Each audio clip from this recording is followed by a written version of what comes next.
Hello everyone and welcome back to the channel. आप सबका channel पर बहुत बहुत स्वागत है।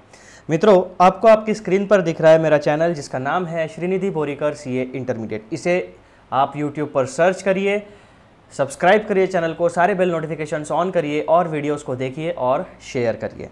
ठीक है, अभी हम लोगों ने आपके लिए ऑडिट की एक प्लेलिस्ट बनाई है जिसमें कंप्लीट रेगुलर बैच अपलोड हो रही है, तो उसी के कंटिन्यूएशन में हम लोग आगे बढ़ने वाले हैं।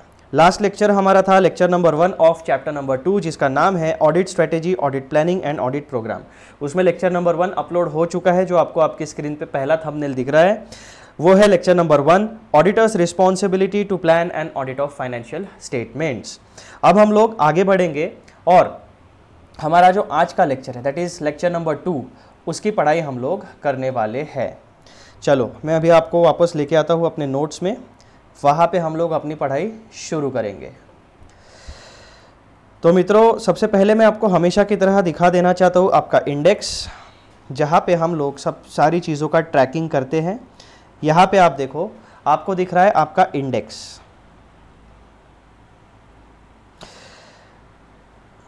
टॉपिक नंबर 1 चैप्टर नंबर 2 ये हमारा कंप्लीट हो गया है। Now we are going to discuss about topic number 2 जिसका नाम है planning process, that is elements of planning.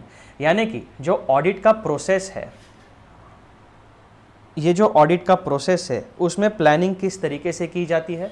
As an auditor हम लोगों को कौन सी बातों का कंसिडरेशन रखना पड़ता है, यानी कौन सी पॉइंट्स है, कौन सी बातें हैं जिस पे हमें ध्यान अपना केंद्रित करना पड़ेगा।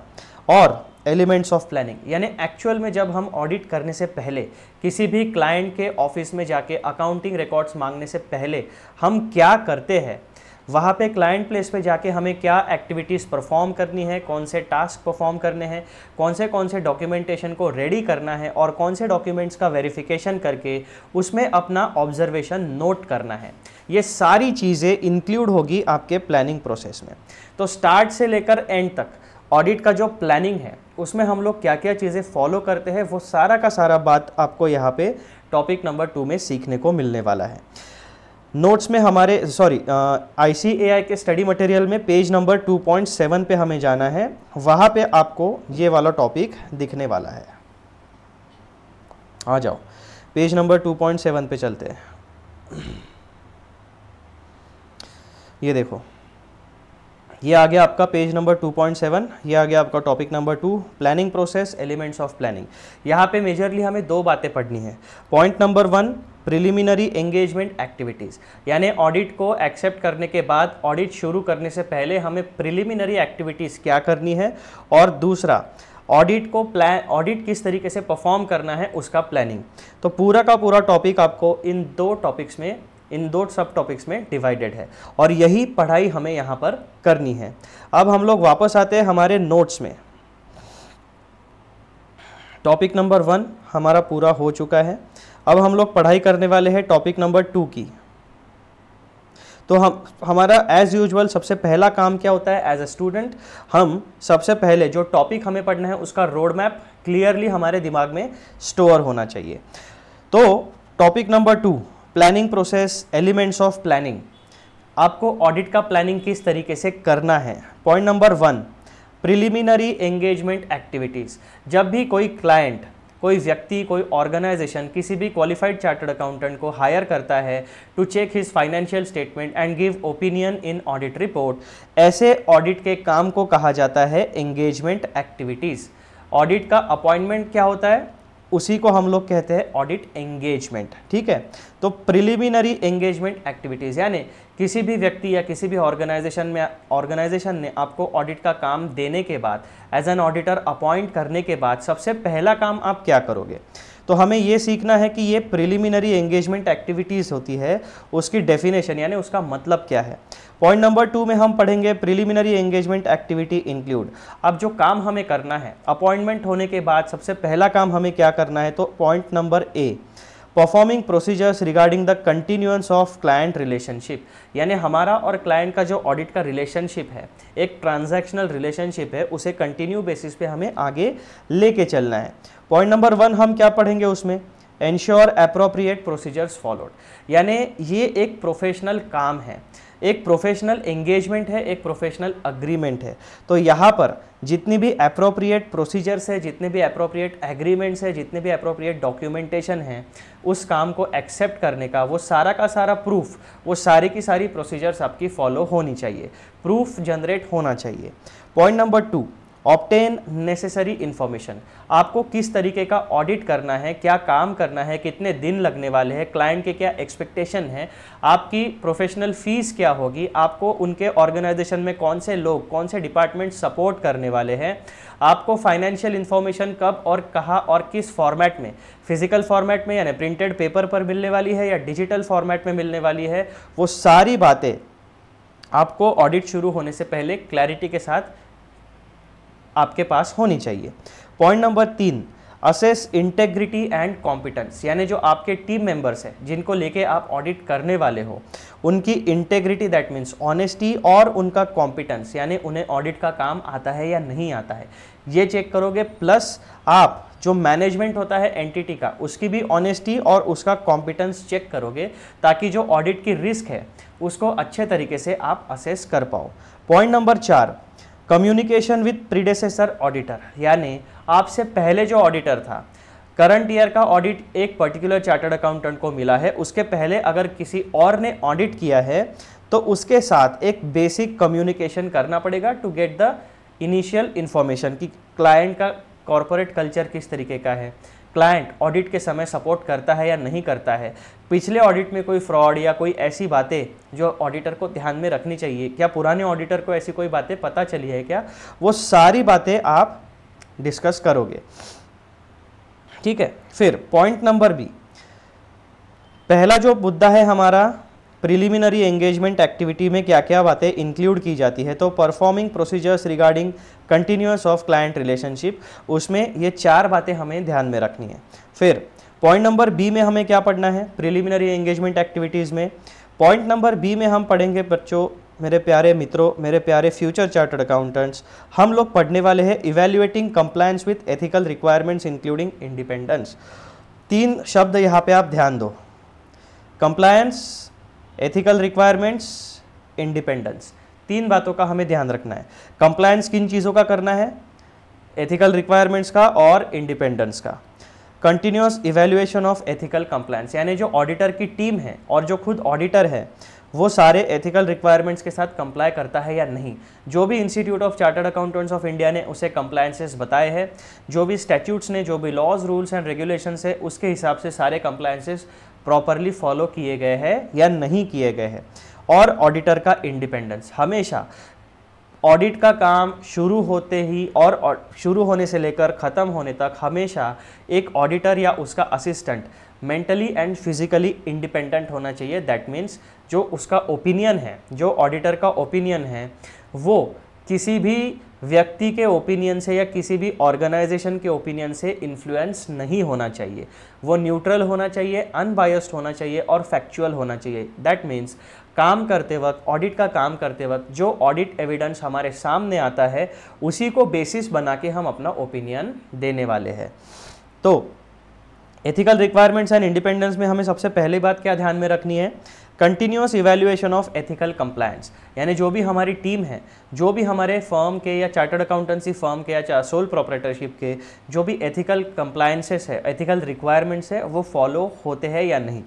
पॉइंट नंबर 2 हमें पढ़ना है एंगेजमेंट पार्टनर्स रिस्पॉन्सिबिलिटीज़, यानी जो भी चार्टर्ड अकाउंटेंट है, जो क्वालिफाइड है, जिसको एज एन ऑडिटर अपॉइंट किया गया है, उसकी भी कुछ रिस्पॉन्सिबिलिटीज़ होती है, उनमें एथिकल रिक्वायरमेंट्स और इंडिपेंडेंस, ये दोनों चीज़ें फुलफिल होनी चाहिए।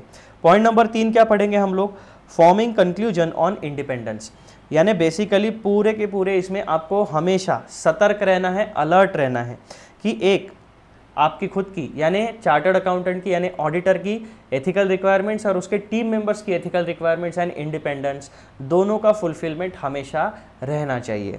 फिर पॉइंट नंबर 3 हम क्या पढ़ने वाले हैं प्रिलिमिनरी एंगेजमेंट एक्टिविटीज़ में, establishing and understanding of terms of engagement, यानी जो क्लाइंट होता है और जो ऑडिटर होता है उसके बीच में एक एग्रीमेंट होता है, एक अपॉइंटमेंट लेटर होता है, उसे कहा जाता है टर्म्स ऑफ एंगेजमेंट। यानी कौन से टर्म्स है जिसकी वजह से जो फुलफिल करने के लिए आपको एज एन ऑडिटर अपॉइंट किया गया है।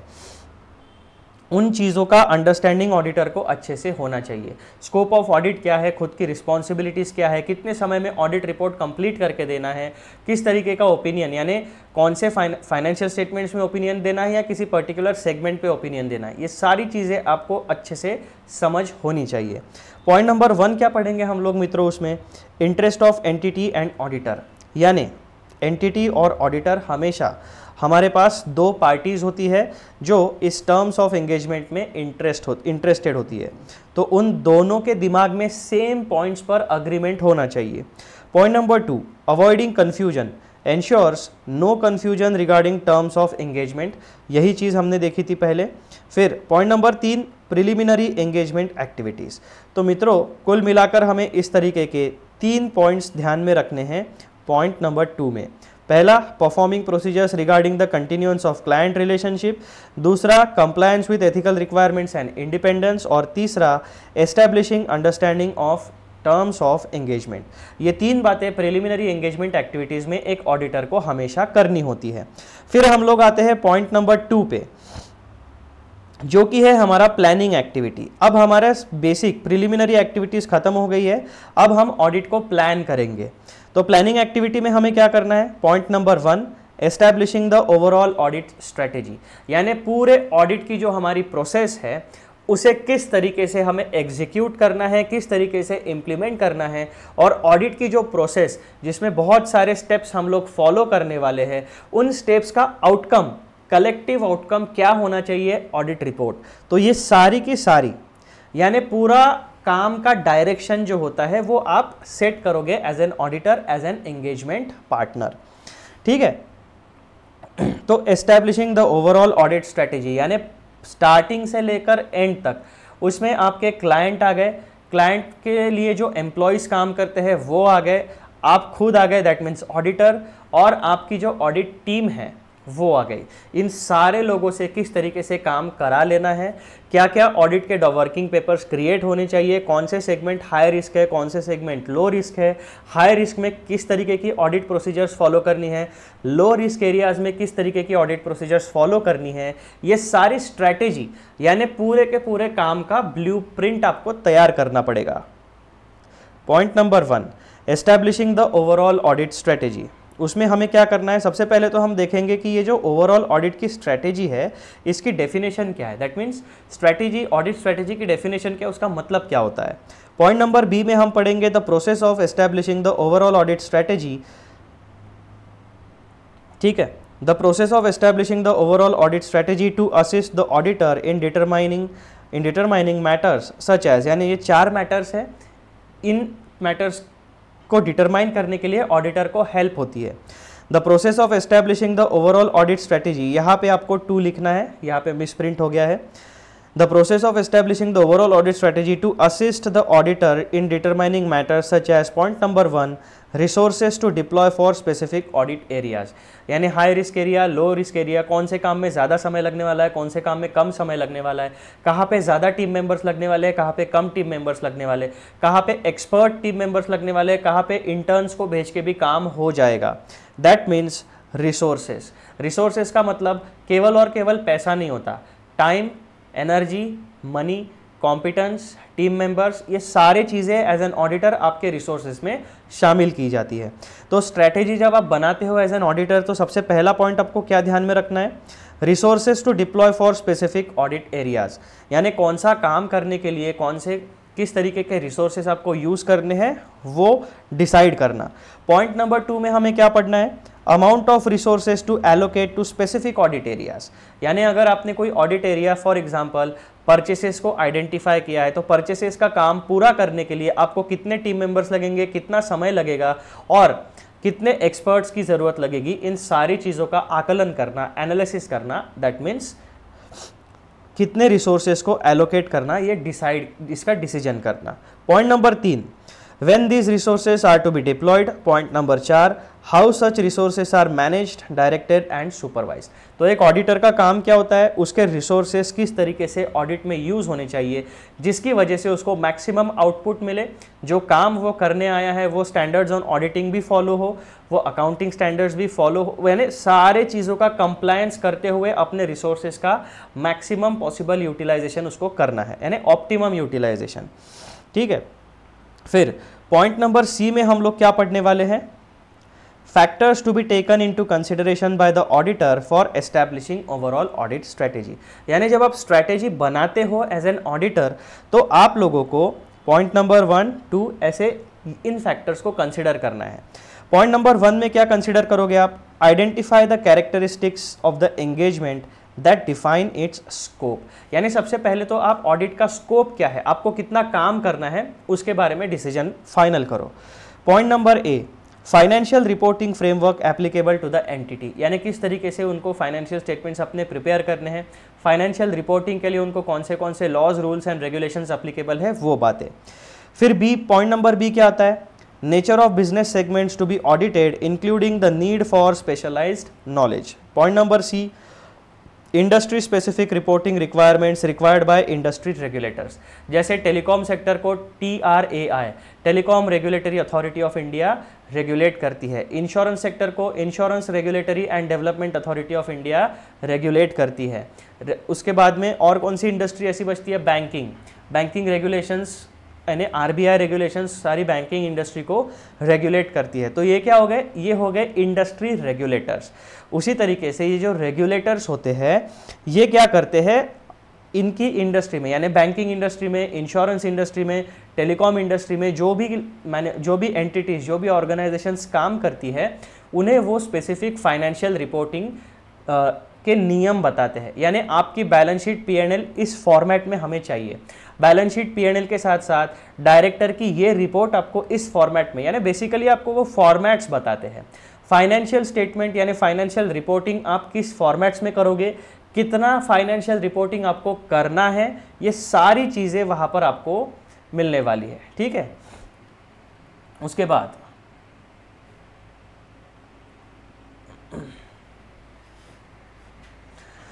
फिर पॉइंट नंबर डी में हमें क्या देखना है, expected use of audit evidence obtained in previous audit. यानी अगर एंटिटी पुरानी है तो पिछले साल भी उसके ऑडिट हुए होंगे, है ना, तो एक बार आपको पिछले साल के ऑडिट रिपोर्ट्स को भी छानबीन कर लेना है कि उसमें उन्होंने क्या क्या ओपिनियन दिया है, किस तरीके के ऑडिट एविडेंस उस रिपोर्ट में रिफ्लेक्ट हुए हैं।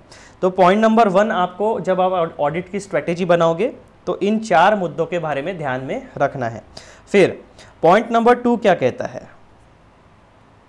पॉइंट नंबर 2 कहता है ascertain the reporting objectives of the engagement to plan the timing of the audit and the nature of the communication required. Some of the instances are given as under. Ascertain the reporting objectives of the engagement to plan the timing of the audit. यानी जो entity है उस entity के reporting objectives क्या है, deadlines क्या है, timing क्या है, उनको लास्ट डेट ऑफ कंप्लायंसेस क्या है, उस हिसाब से आप अपना ऑडिट प्लान करो। क्योंकि जो आपके डेडलाइंस होती है जैसे स्टैट्यूटरी ऑडिट की डेडलाइन, GST ऑडिट की डेडलाइन, इनकम टैक्स ऑडिट की डेडलाइन, जो लास्ट डेट होती है उनसे पहले आपको वो पर्टिकुलर ऑडिट कंप्लीट करके क्लाइंट को एक ऑडिट रिपोर्ट देनी पड़ती है। तो ऐसे कामों में आप क्या क्या ध्यान में रखोगे, point number 1 the entities time table for reporting, जो अभी मैंने आपको अलग अलग यानी कंप्लायंस का कैलेंडर डिस्कस किया वो। Point number B, organisation of meetings to discuss the nature, timing and extent of audit work with management. Management के साथ आपको मीटिंग करना ज़रूरी है क्योंकि मैनेजमेंट के ऑर्डर पर ही आपको ऑर्गेनाइजेशन में सारी फाइनेंशियल इन्फॉर्मेशन का एक्सेस मिलने वाला है। तो मैनेजमेंट के साथ आप जब बात करोगे तब आपको पता चलेगा nature, timing and extent of audit work आप मैनेजमेंट को बताओगे, मैनेजमेंट उस हिसाब से सारी अरेंजमेंट आपको करके देगी। फिर point number C, discussion with management regarding the expected type and timing of reports to be issued including auditor's report. हाँ, कभी कभी क्या होता है कि ऑडिट रिपोर्ट के अलावा भी एक चार्टर्ड अकाउंटेंट को कोई स्पेसिफिक रिपोर्ट्स देनी पड़ती है, तो यहाँ पे वही पॉइंट आपको बताने की कोशिश की गई है। Point number D, discussion with management regarding the expected communications on the status of audit work through out the engagement. Point number D क्या कहता है, मैनेजमेंट के, पॉइंट नंबर डी, सी और डी दोनों कहता है कि मैनेजमेंट आपका जो भी काम है वो आप मैनेजमेंट के साथ प्रॉपरली डिस्कस करो, उनके साथ डिस्कस करके उसको प्रॉपरली कोऑर्डिनेट करो एंड अकॉर्डिंगली आपकी ऑडिट का प्लान तैयार करो। पॉइंट नंबर ई क्या कहता है, expected nature and timing of communications among engagement team members including the nature and timing of team meetings and timing of the review of work performed। यानी एक जो ऑडिटर होता है वो अकेला नहीं जाएगा ऑडिट करने, जब हम बड़े ऑडिट के काम की बात करते हैं उसके साथ उसके टीम मेंबर्स भी जाने वाले हैं।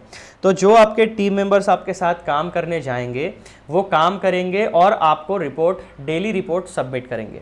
तो ऐसे जो आपके ऑडिट असिस्टेंट्स हैं, जो आपके ऑडिट पार्टनर्स हैं, जो आपके ऑडिट के इंटर्न्स हैं, उन्होंने क्या काम किया है उनके काम का रिव्यू रेगुलर बेसिस पे होना चाहिए। ठीक है, ये बात पॉइंट नंबर 2 में हमें पता चलती है। फिर पॉइंट नंबर 3 में हमें क्या बात ध्यान में रखनी है, ऑडिट का स्ट्रैटेजी हम प्लान कर रहे हैं। पॉइंट नंबर 1, 2 हो गया। Point number 3, consider the factors that in auditor's professional judgement are significant in directing the engagement team's effort. अब हमें क्या करना है कि इंपॉर्टेंट एरियाज कौन से हैं, वहाँ पे कौन से टीम मेंबर्स को भेजना चाहिए, क्या इंटर्न्स को भेज के काम हो जाएगा या एक्सपर्ट मेंबर या एक्सपीरियंस पार्टनर को भेजना चाहिए, ये डिसीजन। पॉइंट नंबर ए, आप क्या ध्यान में रखोगे ऐसे समय में, volume of transactions which may determine whether it is more efficient for the auditor to rely on internal control. अब अगर कोई ऐसी ऑर्गेनाइजेशन है जहाँ पे वॉल्यूम ऑफ ट्रांजैक्शन बहुत ज़्यादा है तो ऐसे समय में आप क्या करोगे, आप हर एक ट्रांजैक्शन को चेक करते नहीं बैठोगे। आप क्या करोगे, वो जो पर्टिकुलर ऑर्गेनाइजेशन है, जो पर्टिकुलर एंटिटी है, आप उसके इंटरनल कंट्रोल सिस्टम को चेक करोगे। अगर इंटरनल कंट्रोल सिस्टम को आपने चेक किया, अगर उसमें कोई फ्लॉज आपको नहीं दिखे, सारे ट्रांजैक्शंस अगर वो प्रॉपरली रिकॉर्ड करते हैं, प्रॉपर चेक्स है, प्रॉपर मॉनिटरिंग है, तो ऑडिटर अपना रिलायंस उन इंटरनल कंट्रोल्स के ऊपर रख सकता है। पॉइंट नंबर बी में आप क्या पढ़ोगे, significant industry developments such as changes in industry regulations and new reporting requirements. अब जैसे कि जीएसटी आया, जीएसटी की जगह बाकी सारे टैक्सेशन के कंप्लायंसेस खत्म हो गए, जीएसटी आ गया, है ना। तो ये क्या हुआ, रेगुलेशंस हमारे and regulations and reporting requirements change हो गए। तो ऐसे आपकी बहुत सारी इंडस्ट्रीज होती है, manufacturing industry, service industry, telecom industry, banking industry, उसके बाद में हेल्थ केयर सेक्टर होता है, ट्रांसपोर्टेशन सेक्टर होता है, एयर ट्रैवल होता है, रेलवेज होता है, वाटर ट्रैवल होता है, रोड ट्रांसपोर्ट होता है। तो बहुत सारे चीज़ें होती है, बहुत सारे सेक्टर्स होते हैं इकोनॉमी के। तो इकोनॉमी के हर एक सेक्टर में गवर्नमेंट क्या करती है, टाइम टू टाइम बेसिस के ऊपर चेंजेस लाती रहती है to make it more efficient. तो ऐसे समय में एक ऑडिटर को ध्यान रखना होता है कि जो भी गवर्नमेंट के रूल्स एंड रेगुलेशंस है, अगर कोई रूल्स एंड रेगुलेशन चेंज होते हैं तो उनकी वजह से हमारे, यानी जो हम ऑडिट का काम करते हैं उस एंटिटी पर क्या इम्पैक्ट पड़ेगा, वो ध्यान में रखना है। ठीक है।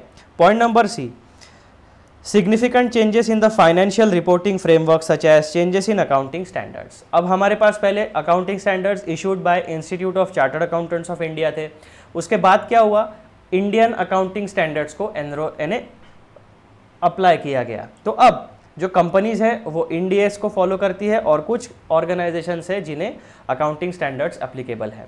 तो जो नई चीज़ें हैं किसको एप्लीकेबल है, पुरानी चीज़ें हैं किसको एप्लीकेबल है, वो आपको ध्यान में रखना पड़ेगा। Point number D, other significant relevant developments such as changes in the legal environment affecting the entity. तो यहाँ पे पूरा का पूरा काम आपको क्या बताया गया है, जिस इंडस्ट्री में आपकी एंटिटी काम करती है उस इंडस्ट्री के लॉज, रूल्स एंड रेगुलेशंस में अगर कोई चेंजेस होते हैं तो उन चेंजेस का आपके एंटिटी के फाइनेंशियल स्टेटमेंट्स पे, फाइनेंशियल पोजीशन पे क्या इम्पैक्ट होता है, उसके तरफ ऑडिटर का ध्यान हमेशा होना चाहिए। क्यों? क्योंकि जब भी कोई laws, rules and regulations change होते हैं उसका इम्पैक्ट अगर एंटिटी के फाइनेंशियल स्टेटमेंट्स पे, फाइनेंशियल पोजीशन पे या फाइनेंशियल परफॉर्मेंस पे होने वाला है तो वो इम्पैक्ट उनके फाइनेंशियल स्टेटमेंट्स के थ्रू प्रॉपरली रिफ्लेक्ट भी होना चाहिए, ट्रू एंड फेयर प्रेजेंटेशन होना चाहिए। इसीलिए एक ऑडिटर को पॉइंट नंबर 3 में इन 4 मुद्दों के बारे में ध्यान रखना चाहिए। पॉइंट नंबर 4 में हम लोग क्या डिस्कस करने वाले हैं, consider the results of preliminary engagement activities and where applicable whether knowledge gain on other engagement perform by the engagement partner for entity is relevant. इसका मतलब क्या होता है, देखो यहाँ पर ये लोग कहते क्या है कि आप एक ऑडिटर हो, एक क्वालिफाइड चार्टर्ड अकाउंटेंट हो, आपका काम क्या है, आप प्रैक्टिस करते हो। प्रैक्टिस में आप इनकम टैक्स का काम करते हो, जीएसटी का काम करते हो, कंपनीज एक्ट का काम करते हो, कंपनी इनकॉर्पोरेट करके देते हो, यानी बेसिकली क्लाइंट की जो रिक्वायरमेंट है उस हिसाब से उन्हें आप सर्विस या कंसल्टेंसी प्रोवाइड करते हो। तो आप ऑडिट भी करते हो, आप अकाउंटिंग भी करते हो और आप कंसल्टेंसी भी प्रोवाइड करते हो। तो इन सारे काम का जो आपका पास्ट एक्सपीरियंस है, वो पास्ट एक्सपीरियंस अगर कोई सिमिलर एंगेजमेंट है, अब जैसे आप किसी बैंक का ऑडिट करते हो, तो आपने अगर किसी प्राइवेट बैंक का ऑडिट किया और सिमिलरली आपको दूसरी प्राइवेट बैंक का ऑडिट आया, तो जो आपका ट्रैक रिकॉर्ड है, पिछला ऑडिट आपने जो किया उसका जो एक्सपीरियंस या नॉलेज आपने गेन किया वो आप अपने फर्दर यानी नए काम में अप्लाई कर सकते हो। सिमिलर एंगेजमेंट्स में जो सिमिलर इंडस्ट्री का जो नॉलेज होता है वो हम अपने नए काम में अप्लाई कर सकते हैं। Consider the results of preliminary engagement activities and where applicable, whether knowledge gained on other engagement performed by the engagement partner for entity is relevant। यानी ये सीधा सीधा बोलते हैं कि आपका जो पास्ट एक्सपीरियंस है उसको आप हमेशा संभाल के रखना। हो सकता है कि जब आप करंट ईयर में कोई ऑडिट करते हो तो आपका पास्ट एक्सपीरियंस आपको इस करंट ऑडिट में काम में आ जाए। फिर यहाँ पे हमें क्या पढ़ना है, result of previous audit that involved evaluating the operating effectiveness of internal control including the nature of identified deficiencies and action taken to address them। यानी अगर पिछले एंटिटी का जो आपने ऑडिट किया उसमें अगर इंटरनल कंट्रोल में कोई प्रॉब्लम है तो आप करंट एंटिटी में भी वो अपना जो एक्सपीरियंस है, किस तरीके से आपने प्रॉब्लम को आइडेंटिफाई किया, क्या प्रॉब्लम था, उसका सॉल्यूशन कैसे निकाला, तो ये जो नॉलेज आपके पास है वो करंट ऑडिट में भी आप या फर्दर ऑडिट्स में भी आप अप्लाई कर सकते हो। Point number B, the manner in which the auditor emphasises to engagement team members the need to maintain questioning mind and to exercise professional scepticism in gathering evaluating audit evidence. तो जो भी आप audit evidence जमा करोगे, gather करोगे, उसमें आपको professional scepticism रखना है और क्वेश्चनिंग माइंड यानी हमेशा अलर्ट रहना है। फिर पॉइंट नंबर 5 में हमें क्या पढ़ना है, हम क्या कर रहे हैं अभी, ऑडिट की स्ट्रेटेजी को बना रहे हैं। ऑडिट की स्ट्रेटेजी को बनाने के लिए हमने पॉइंट नंबर 1, 2, 3, 4 ऐसे 4 पॉइंट्स देखे। अब हम 5वां पॉइंट देखने वाले हैं। Ascertain the nature, timing and extent of resources necessary to perform the engagement. यानी आपको ये भी सोचना पड़ेगा कि अगर आप किसी ऐसी ऑर्गेनाइजेशन का ऑडिट करने वाले हो जिसका 10,000 करोड़ का टर्नओवर है, एक कॉन्ग्लोमरेट है, तो एक डाइवर्सिफाइड कॉन्ग्लोमरेट का अगर आपको ऑडिट करना है, कंप्लीट स्टैट्यूटरी ऑडिट करना है, तो आपको देखना पड़ेगा कि उस पर्टिकुलर ऑर्गेनाइजेशन के कौन से वर्टिकल्स में बिजनेस है। फिर आपको ये देखना पड़ेगा कि मुझे कितने टीम मेंबर्स लगने वाले हैं, कितने रिसोर्सेस, टाइम, एनर्जी, कॉम्पिटेंस कितना लगने वाला है पूरे वर्टिकल्स का ऑडिट करके एक कॉन्ग्लोमरेट जो कंपनी है उसका ऑडिट रिपोर्ट देने के लिए। Nature, timing and extent of resources necessary to perform the engagement. अगर किसी ऑडिटर के पास प्रॉपर रिसोर्सेस नहीं है तो वो ऑडिट का काम पूरा करके समय में यानी डेडलाइंस के पहले नहीं कर पाएगा। ऑडिट का काम डेडलाइंस के पहले कंप्लीट नहीं होगा। इसीलिए ऑडिटर को हमेशा वही काम लेना चाहिए जितने उसके पास रिसोर्सेस है, या अगर आपको बड़ा काम लेना है तो रिसोर्सेस को बढ़ाइए। बेसिक चीज़ें हैं। तो मित्रों इस तरीके से हमारा पॉइंट नंबर जो 2 था उसका पॉइंट नंबर 1 ये हमारा कंप्लीट हो चुका है। ठीक है, पॉइंट नंबर 1। उसके बाद में पॉइंट नंबर, अब हम आएंगे पॉइंट नंबर 2 पे। अभी तक हम लोगों ने क्या बातें की, स्ट्रैटेजी की, यानी ओवरऑल डायरेक्शन सेट किया है हमने। अब हम एक्चुअल में ऑडिट का प्लान बनाएंगे। दैट मीन्स जो स्ट्रैटेजी हमने बनाई है उस स्ट्रैटेजी को अचीव करने के लिए हम हर एक स्टेप का प्लानिंग करेंगे कि परचेसेस का ऑडिट किस तरीके से होगा, सेल का ऑडिट किस तरीके से होगा, एक्सपेंसेस का ऑडिट किस तरीके से होगा, असेट्स, लायबिलिटी, इन चारों सेगमेंट्स में यानी इनकम, एक्सपेंस, असेट, लायबिलिटी, इन चारों सेगमेंट्स में कितने लाइन आइटम्स है उनका ऑडिट किस तरीके से होगा, यानी डिटेल ऑडिट प्लान। यानी यहाँ पर स्ट्रैटेजी क्या होती है, ओवरऑल ब्लूप्रिंट, और ऑडिट प्लान जो होता है वो ओवरऑल ब्लूप्रिंट में हमने जितनी चीज़ें आइडेंटिफाई किए हैं उसका डिटेल प्लान होता है। स्ट्रैटेजी ओवरऑल प्लान है और ऑडिट का जो प्लान है वो डिटेल होता है, उसमें हर एक स्टेप अच्छे से लिखी होगी कि ये टास्क हमें परफॉर्म करना है। फिर पॉइंट नंबर 2 में सबसे पहले हम पढ़ेंगे डेवलपिंग एन ऑडिट प्लान, यानी उसकी डेफिनेशन पढ़ेंगे हम, यानी ये ऑडिट प्लान होता क्या है उसकी डेफिनेशन। पॉइंट नंबर बी में हम पढ़ेंगे development of an audit plan. Point number C में हम पढ़ेंगे ऐसे 300, यानी ये जो चैप्टर नंबर 2 है आपका, इसके लिए आपका स्टैंडर्ड ऑन ऑडिटिंग 300 रिलेवेंट है। ऐसे 300 states that the auditor shall develop an audit plan that shall include description of point number 1 the nature, timing and extent of planned risk assessment procedures, understanding the industry regulations, assessing internal controls, evaluating IT systems. Point number 2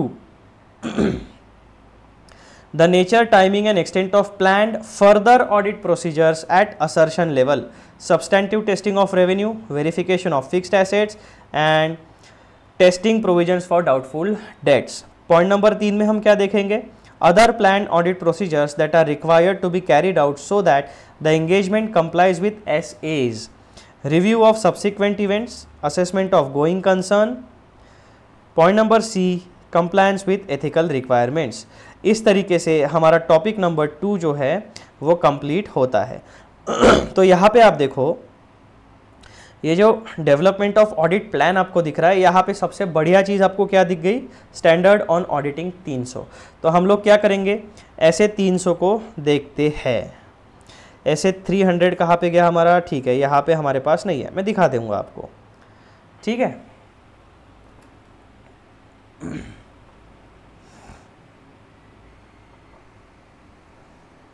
ठीक है, आ गया अपने पास ऐसे 300 की series. तो यहाँ पे मैं आपको ऐसे 300 दिखा रहा हूँ जो हमारे चैप्टर के लिए रिलेवेंट है। क्या नाम है यहाँ पर ऐसे 300 का, planning and audit of financial statements. Similarly chapter number 2 जो है हमारा पूरा का पूरा ऐसे 300 के ऊपर बेस्ड है। तो ये ऐसे आपके लिए रिलेवेंट है, आपको पढ़ना है। लेकिन हमारा पहले क्या डिसाइड हुआ है, पहले चैप्टर्स को निपटाएंगे, उसके बाद 1 बाय 1 स्टैंडर्ड्स ऑन ऑडिटिंग को निपटाएंगे। तो बस मैंने आपको यहाँ पे दिखा दिया है कि इस तरीके से आपका ऐसे 300 दिखता है। इसमें ऐसे 300 की बहुत सारी चीज़ें जो है आपको आपके चैप्टर पे मिल जाएगी, लेकिन हम उसको फिर से पढ़ेंगे, ठीक है।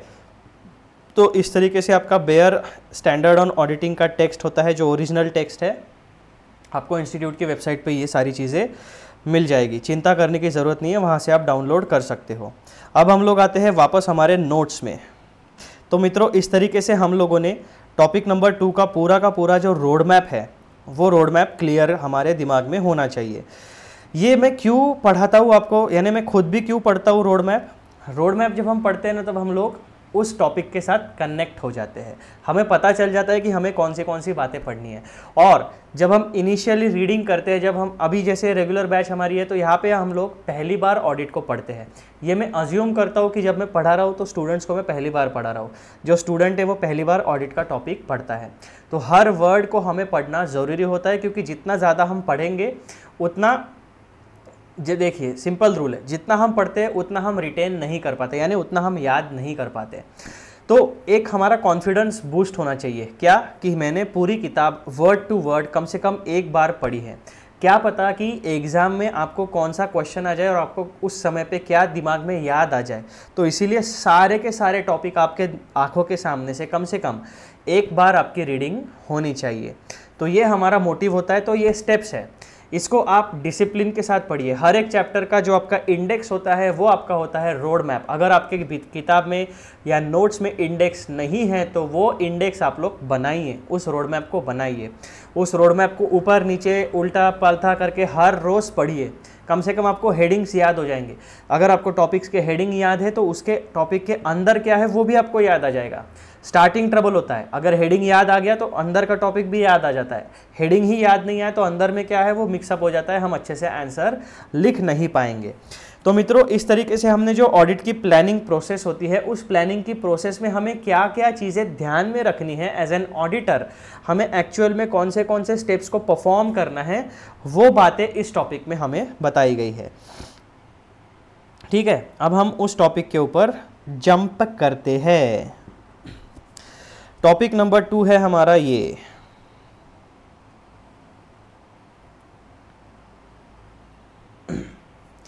ठीक है, planning process, elements of planning.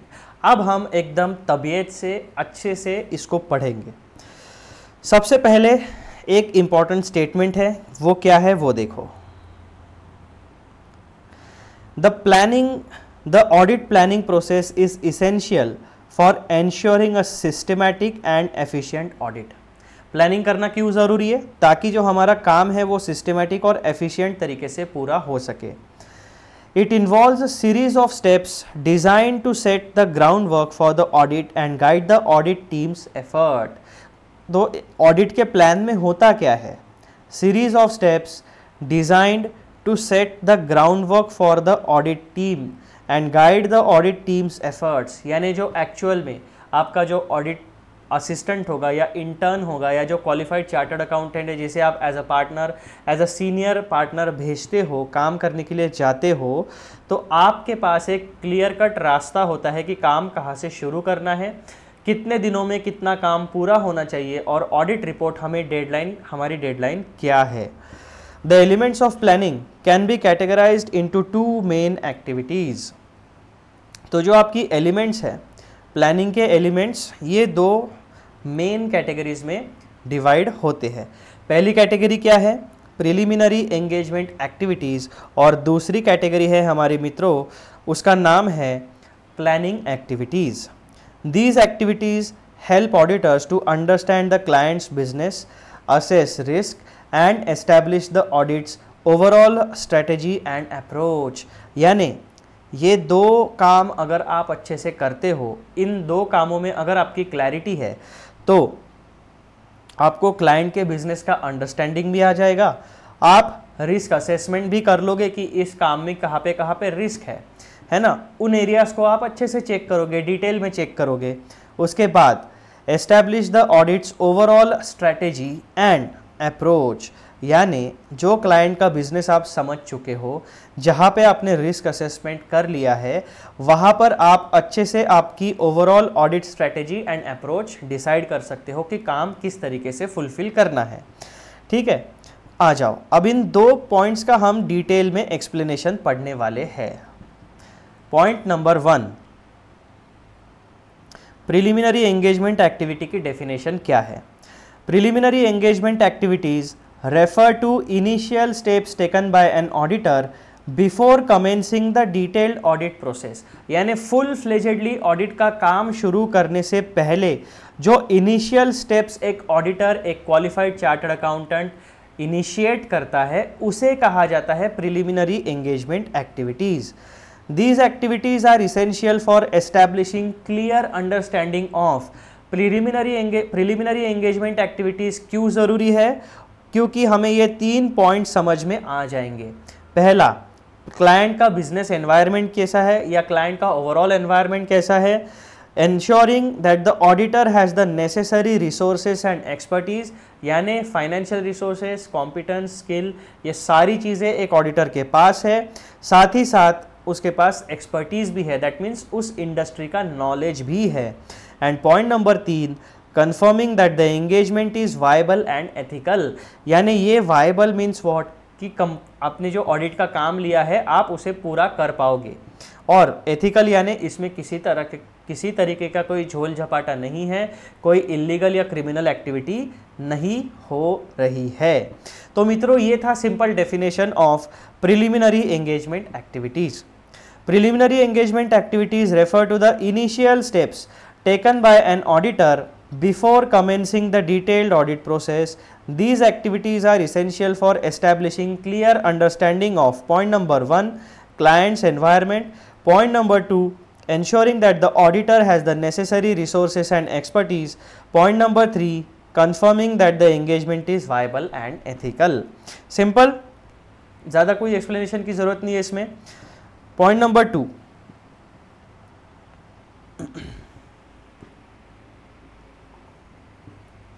Point number 2 में हमें क्या पढ़ना है? Preliminary engagement activities include. अब ये जो डेफिनेशन हमने यहाँ पे पढ़ी है, initial steps taken by an auditor before commencing the detailed audit process, मतलब होता है प्रिलिमिनरी एंगेजमेंट एक्टिविटीज़। तो ये जो इनिशियल स्टेप्स है, इस इनिशियल स्टेप्स में कौन सी बातों को इंक्लूड किया जाता है वो हमें पॉइंट नंबर 2 में पढ़ना है। तो यहाँ पे देखो, preliminary engagement activities include point number A, performing procedures regarding the continuance of the client relationship. Point number 1, ensure appropriate procedures followed. It is essential to verify that the procedures for accepting and continuing client relationships and audit engagements have been properly followed and that the conclusions reached from these procedures are appropriate. यानी जो काम आप करते हो वो आपकी जो client and auditor की जो रिलेशनशिप है वो कंटिन्यूअस बेसिस पर चलती रहे, ठीक है. It is essential to verify that the procedures for accepting and continuing client relationships and the audit engagement have been properly followed and that the conclusions reached from these procedures are appropriate. अब देखो, ये जो आप theory पढ़ोगे ना तो आपको directly समझ में नहीं आएगा, लेकिन जब आप एग्जाम्पल पढ़ोगे तो आपको समझ में आ जाएगा. इसीलिए हम लोगों ने यहाँ पे एग्जाम्पल को क्रिएट किया है. ये एग्जाम्पल्स आपको आपके स्टडी मटेरियल में यानी ICAI के स्टडी मटेरियल में नहीं मिलेंगे. An audit firm reviews its internal checklist to confirm that all required steps such as conflict of interest checks and independence confirmations have been completed before continuing with long term client. यानी अगर 2-3 साल की appointment है तब क्या होगा, देखो. An audit firm यानी जो आपकी चार्टर्ड अकाउंटेंसी फर्म है reviews its internal checklist to confirm, यानी उस ऑडिट फर्म की खुद की इंटरनल चेकलिस्ट है, वो क्या कंफर्म करते हैं that all required steps such as conflict of interest checks, यानी जिस क्लाइंट का आप ऑडिट करते हो उसमें आपका कोई भी फाइनेंशियल इंटरेस्ट नहीं होना चाहिए. अगर किसी ऑडिटर का कोई फाइनेंशियल इंटरेस्ट उस पर्टिकुलर एंटिटी में है तो उसका इंडिपेंडेंस खतरे में आ जाएगा, और जहाँ पे भी इंडिपेंडेंस खतरे में आता है वहाँ पर आप उस न्यूट्रल तरीके से अपना ओपिनियन एक्सप्रेस नहीं कर पाओगे. तो इसलिए सबसे पहला काम आपको क्या करना है, एप्रोप्रिएट प्रोसीजर्स फॉलोड में जो भी आपके इंटरनल चेकलिस्ट है वो उसे टिक मार्क करते चलो, चेक करते चलो. कॉन्फ्लिक्ट ऑफ इंटरेस्ट नहीं होना चाहिए, इंडिपेंडेंस हमेशा बरकरार रहना चाहिए. Have been completed before continuing with long term client, यानी काम शुरू करने से पहले ये conflict of interest and independence आपके पास होना, कॉन्फ्लिक्ट ऑफ इंटरेस्ट नहीं होना चाहिए, और जो ऑडिटर है वो इंडिपेंडेंट होना चाहिए, यानी उसका ओपिनियन किसी व्यक्ति या ऑर्गेनाइजेशन या किसी भी सिचुएशन से इन्फ्लुएंस नहीं होना चाहिए. उसका ओपिनियन बेस्ड होना चाहिए उसके ऑब्टेन किए गए ऑडिट एविडेंस के ऊपर. फिर एग्जाम्पल नंबर 2 देखो.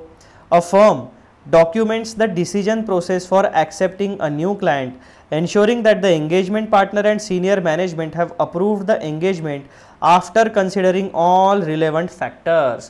यानी जो जब भी आप किसी भी क्लाइंट का काम लेते हो, एक्सेप्ट करते हो, तब engagement partner and senior partner in सारे लोगों का अप्रूवल आपके पास होना चाहिए. तो ये बेसिक चीज़ें हैं. सबसे पहला पॉइंट क्या था, एकदम बेसिक था, एंश्योर एप्रोप्रिएट प्रोसीजर्स फॉलोड. अब पॉइंट नंबर 2 में क्या होना चाहिए, अब यहाँ पे देखो, ensure appropriate procedures follow example 1 example 2. तो जब भी आप किसी क्लाइंट का ऑडिट एंगेजमेंट को एक्सेप्ट करते हो तो आपको जो आपकी इंटरनल प्रोसीजर्स है, एक्सेप्टेंस को प्रोवाइड करना, स्कोप को प्रॉपरली डिफाइन करना, टर्म्स ऑफ एंगेजमेंट को फाइनलाइज करना, ये सारी चीज़ें, प्लस जब आप काम करने जाओगे तब आपका इंडिपेंडेंस होना चाहिए, कॉन्फ्लिक्ट ऑफ इंटरेस्ट नहीं होना चाहिए. तो ये बेसिक चीज़ें आपकी होनी चाहिए. फिर पॉइंट नंबर 2 क्या कहता है, ऑब्टेन नेसेसरी इंफॉर्मेशन. यहाँ पे क्या है, the audit firm should gather all necessary information before accepting an engagement with a new client. अब यहाँ पे सिनेरियो है, पहला सिनेरियो क्या है, accepting engagement with new client, यानी अभी तक आपने उस क्लाइंट का ऑडिट कभी किया नहीं है, नया क्लाइंट है, ये आपका पहला सिनेरियो हुआ. दूसरा सिनेरियो क्या है, deciding whether to continue an existing engagement, यानी जो काम अभी आपने एक्सेप्ट कर लिया है उसको कंटिन्यू करना है कि नहीं करना है, कि बीच में छोड़ना है, ये दूसरा सिनेरियो हुआ. फिर तीसरा सिनेरियो क्या कहता है, considering acceptance of new engagement with an existing client, यानी आपका एग्जिस्टिंग क्लाइंट है लेकिन वो आपको ऑडिट के अलावा भी कोई काम देना चाहता है। That means considering acceptance of new engagement with an existing client. यानी सबसे पहला तो नया क्लाइंट, जो एग्जिस्टिंग काम आप कर रहे हो उसे कंटिन्यू करना है या नहीं करना है, और आपका एग्जिस्टिंग क्लाइंट है उसने नया काम दिया है वो एक्सेप्ट करना है या नहीं करना है। ऐसे 3 सिनेरियोज हम लोग यहाँ पे डिस्कस करने वाले हैं पॉइंट नंबर 2 में। तो ये जब 3 सिनेरियो आपके सामने आने वाले हैं तो उन 3 सिनेरियो से related obtain necessary information. The audit firm should gather all necessary information before point number A accepting an engagement with new client. तो जब भी आप किसी नए क्लाइंट का काम एक्सेप्ट करोगे तो obtain necessary information, the audit firm should gather all necessary information. वो इंफॉर्मेशन क्या हो सकती है? तो example number 1, client background check. अगर आप नया क्लाइंट का काम एक्सेप्ट करोगे तो आपको थोड़ा सा क्लाइंट का बैकग्राउंड चेक करना पड़ेगा। उसमें हम क्या करने वाले हैं, यानी उसमें क्या करना होता है? Before accepting a new client, the audit firm may conduct a thorough background check including reviewing the client's financial history, business practices and reputation in the industry। 3 चीज़ों में आप बैकग्राउंड चेक कर सकते हो, financial history, business practices and reputation in the industry। For instance, they might investigate any previous legal issues or financial irregularities reported in the past। यानी जो बहुत झोल झपाटे वाला क्लाइंट होता है ना, तो ऑडिटर जनरली ऐसे लोगों का ऑडिट करना पसंद नहीं करते। क्यों? क्योंकि ऑडिट का मेन ऑब्जेक्टिव क्या है? ओपिनियन एक्सप्रेस करना। ऑडिट का मेन ऑब्जेक्टिव फ्रॉड फाइंडिंग करना नहीं है। तो जहाँ पर भी बहुत ज़्यादा रिस्क होती है, जहाँ पर मैनेजमेंट का कैरेक्टर फ्रॉड्यूलेंट होता है, जो मार्केट में पता होता है, जो इंडस्ट्री में पता होता है, तो जनरली जो क्वालिफाइड चार्टर्ड अकाउंटेंट्स होते हैं ऐसे रिस्की काम एक्सेप्ट नहीं करते। क्यों? क्योंकि उसका नेगेटिव इम्पैक्ट हमारे चार्टर्ड अकाउंटेंसी के प्रैक्टिस पर भी होता है। क्योंकि हमारा ऑडिट का जो काम है वो रेगुलर बेसिस पे क्या काम है? सारे कंप्लायंसेस हुए या नहीं हुए, financial statements true and fair view depict कर रहे हैं या नहीं कर रहे। फ्रॉड फाइंडिंग हमारा काम नहीं है। ऑडिट का रेगुलर काम करते करते अगर फ्रॉड कहीं पे मिल जाता है, कहीं पे दिख जाता है, तो वो बात अलग है। लेकिन हम एजेंडा लेके फ्रॉड फाइंड करने के लिए कोई भी ऑडिटर नहीं जाता है। तो इसीलिए जब भी, क्योंकि क्या होता है, नए नए चार्टर्ड अकाउंटेंट जो बनते हैं उन्हें पैसे कमाने की बहुत जल्दी होती है। तो होता क्या है कि वो जब अपनी प्रैक्टिस सेटअप करते हैं तो ऐसे मार्केट में बहुत सारे लोग बैठे हैं जो देखते हैं कि ये नया चार्टर्ड अकाउंटेंट बना है, इसको आराम से उल्लू बना सकते हैं। तो ऐसे लोगों से अपना साइन, उनका चार्टर्ड अकाउंटेंट का साइन मेन होता है। चार्टर्ड अकाउंटेंसी की आप पढ़ाई इतनी मगजमारी करते क्यों हो, इतनी मेहनत करते क्यों हो, अटेम्प्ट के बाद अटेम्प्ट देते क्यों हो? ताकि आपको साइनिंग अथॉरिटी मिल सके। तो चार्टर्ड अकाउंटेंट का साइन इंपॉर्टेंट होता है। तो साइन अच्छे लोगों को भी चाहिए, जो एथिकल है, और जो अनएथिकल काम करते हैं उनको भी साइन चार्टर्ड अकाउंटेंट का लगता है। तो ऐसे केसेस में आपको क्लाइंट का बैकग्राउंड चेक करना ज़रूरी हो जाता है। ये आपका एग्जाम्पल नंबर 1 हो गया। एग्जाम्पल नंबर 2 क्या होता है? Initial meeting with management. किसी भी व्यक्ति का काम स्वीकार करने से पहले उससे एक initial meeting, physical 1-to-1 meeting करना ज़रूरी होता है, ताकि हम भांप सके, एक अंदाज़ लगा सके कि ओवरऑल किस तरीके का व्यक्ति है, उसके ऑर्गेनाइजेशन का नेचर कैसा है, काम करते वक्त क्या क्या डिफ़िकल्टीज आ सकती है, सारी चीज़ें। पैसा मिलेगा या मैंने प्रोफेशनल फ़ीस हमारी मिलेगी या नहीं मिलेगी, यहाँ तक भी हमें सोचना पड़ता है। फिर इनिशियल मीटिंग विथ मैनेजमेंट, ये है आपका एग्जाम्पल नंबर 2। यहाँ पे आपको क्या ध्यान में रखना है? The audit firm may arrange an initial meeting with the prospective client's management team to understand their business operations, internal controls and financial reporting processes. एक ऑडिटर, उसे वही काम एक्सेप्ट करना चाहिए जिसका नॉलेज बेस उसके पास है, या जिसका नॉलेज या एक्सपर्टीज़ उसके फर्म के पास है। जो काम हमें पता ही नहीं है, जिस इंडस्ट्री के बारे में हमें इंफॉर्मेशन है ही नहीं, ऐसे ऑडिट के काम एक्सेप्ट नहीं करने चाहिए। ये एथिकल रिक्वायरमेंट हमारी होती है। लेकिन पैसा कमाने के चक्कर में साइन लोग अपना बेच देते हैं, कुछ भी हो जाए, फिर इंस्टीट्यूट का नाम खराब हो जाए, चार्टर्ड अकाउंटेंसी प्रोफेशन का नाम खराब हो जाए, तो ऐसे लोग फ़ायदा उठाने वाले भी होते हैं। तो इनिशियल मीटिंग में हमें क्या क्या चीज़ें ध्यान में रखनी है? Point number 1, understand business operations of an entity, उनके इंटरनल कंट्रोल्स किस तरीके के हैं, ऑर्गेनाइजेशन में क्या क्या सिस्टम है वो हमें देखना है। एंड फाइनेंशियल रिपोर्टिंग प्रोसेसेस, यानी उनको किस तरीके का फाइनेंशियल रिपोर्टिंग एप्लीकेबल है, कौन से फॉर्मेट्स एप्लीकेबल है, उनका इंडस्ट्री रेगुलेटर कौन है, उस इंडस्ट्री रेगुलेटर में साल भर में कौन सी डेडलाइंस है, किस तरीके का कंप्लायंस कैलेंडर है, ये सारी चीज़ें इनिशियल मीटिंग में हम लोग डिस्कस करते हैं। This helps the audit firm assess whether they have the expertise and resources to effectively audit the client। यानी क्या होता है, जब हम इनिशियल मीटिंग करते हैं तो ऑडिटर को खुद भी पता चल जाता है कि हम कितने पानी में हैं, क्या हमारे पास उतने रिसोर्सेस एंड एक्सपर्टीज़ है कि हम प्रॉपर जो भी मैनेजमेंट हमें अप्रोच करती है उनका ऑडिट करके उन्हें दे सके। अगर हम काम नहीं कर पाए तो प्रोफेशनल फीस भी नहीं मिलेगी, टाइम भी वेस्ट होगा, नाम भी खराब होगा, अगले बार कोई काम भी नहीं देगा। तो बहुत सारे सिनेरियोज होते हैं। उस सिनेरियो में एक ऑडिटर जब नया क्लाइंट को एक्सेप्ट करता है तो बेसिक उसे इन एग्जाम्पल्स में जो चीज़ें हमने बताई है वो इन्फॉर्मेशन गैदर करनी चाहिए, अलर्ट रहना चाहिए।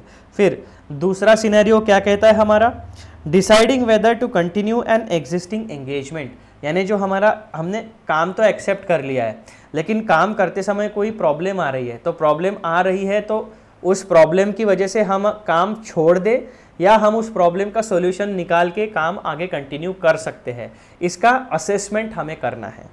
फिर एग्जाम्पल 1 क्या कहता है इसका, review of previous audit findings. The audit firm might review the findings from the previous year's audit, including any significant issues or areas of concern that were identified.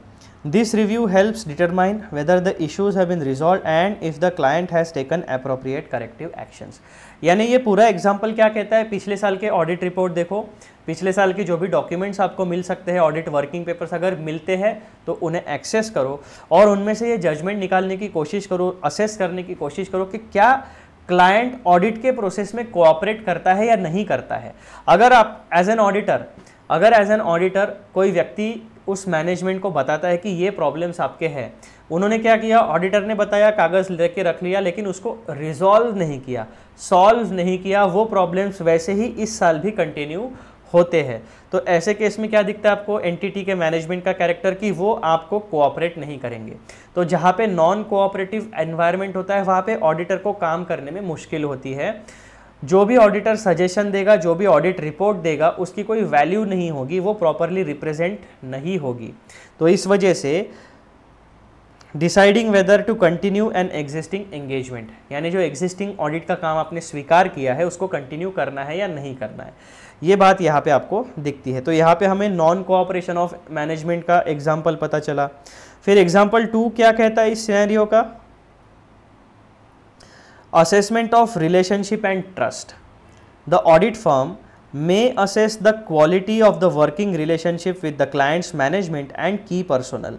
यानी जो मैनेजमेंट है, क्या उनके साथ आपका प्रोफेशनल रिलेशनशिप अच्छे से establish हुआ है या नहीं हुआ है, क्या वो उनका बिहेवियर अनप्रोफेशनल है या प्रोफेशनल है।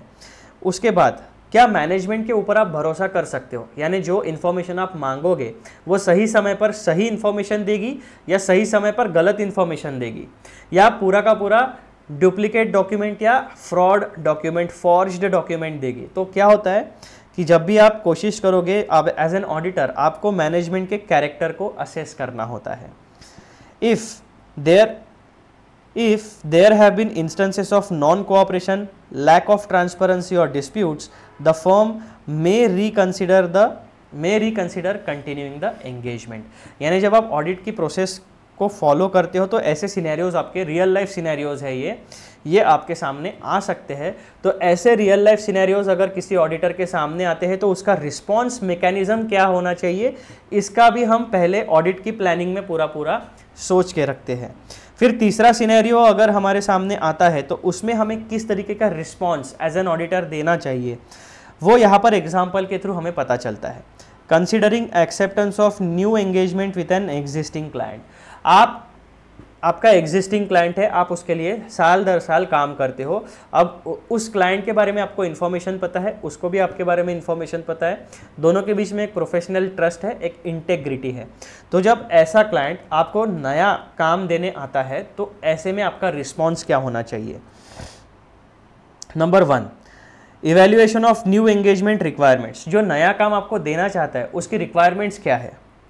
If an existing client requests an additional audit or assurance service, example, an audit of new subsidiary or a special audit for a particular transaction, the audit firm would evaluate the scope and requirements of the new engagement to ensure they have the necessary expertise and resources. तो कोई भी काम, अगर आप chartered accountant कल जाके qualify कर लेते हो, चार्टर्ड अकाउंटेंट बन जाते हो और प्रैक्टिस में आते हो, जब आप चार्टर्ड अकाउंटेंसी की प्रैक्टिस करोगे तो आपके पास साइनिंग अथॉरिटी रहेगी। तो साइनिंग अथॉरिटी रहेगी मीन्स व्हाट? आपके पास क्लाइंट्स आएंगे, आपको काम देंगे। तो वो काम आप एक्सेप्ट करने से पहले हमेशा ये 2 चीज़ों का असेसमेंट आपको करना ही होगा। क्या है? आपके पास वो काम करने की एक्सपर्टीज़ है या नहीं है, और आपके पास उस काम को पूरा करने के रिसोर्सेस है या नहीं है। ये 2 चीज़ें हमेशा आपको ध्यान में रखनी पड़ेगी। एग्जाम्पल 2 क्या कहता है? Review of changes in clients business environment. The audit firm might review any significant changes in the client's business environment such as mergers, acquisition or changes in key management personnel. These changes could impact the complexity and risk of the new engagement, influencing the firm's decision to accept it.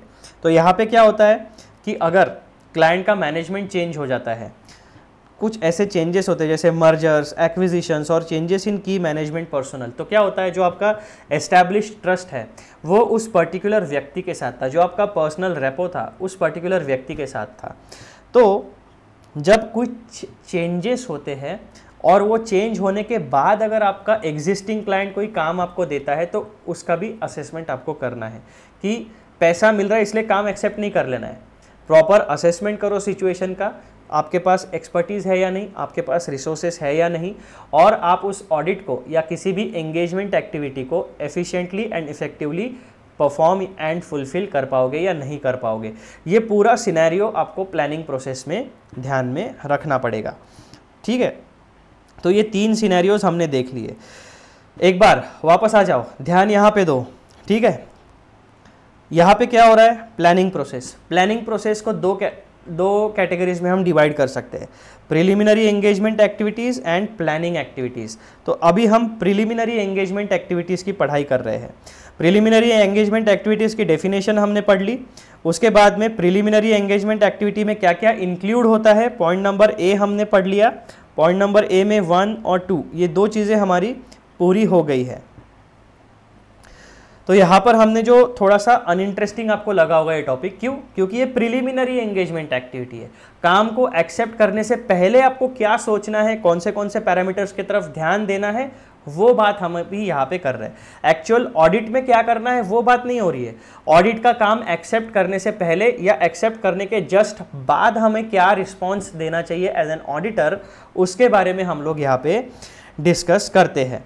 तो पहला step हमने क्या follow किया? Ensure appropriate procedures followed, यानी कोई भी काम accept करने से पहले जो प्रॉपर प्रोसीजर्स होती है उन्हें फॉलो करो। उसके बाद ऑब्टेन नेसेसरी इंफॉर्मेशन। 3 सिनेरियो हमने देखे। पहला एक्सेप्टिंग न्यू क्लाइंट, उसके 2 एग्जाम्पल हमने देखे।